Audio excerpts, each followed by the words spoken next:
मिरज पोलिसांची धडक कारवाई, 2 कोयते, चाकूसह दोघे अटकेत, 1.40 लाखांची दुचाकी जप्त.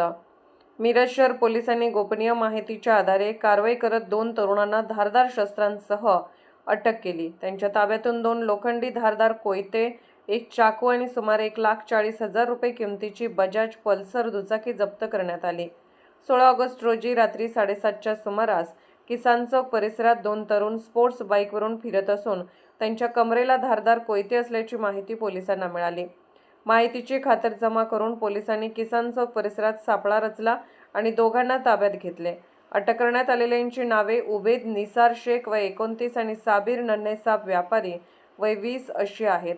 त्यांच्या ताब्यातून 2 कोयते, 1 धारदार चाकू आणि MH09EX 3164 क्रमांकाची बजाज पल्सर दुचाकी जप्त करण्यात आली. ही कारवाई पोलीस अधीक्षक तुषार दोशी, अपर पोलीस अधीक्षक कल्पना बारवकर, उपविभागीय पोलीस अधिकारी अजय कोकाटे यांच्या मार्गदर्शनाखाली पोलीस निरीक्षक किरण चौगले व त्यांच्या पथकाने केली.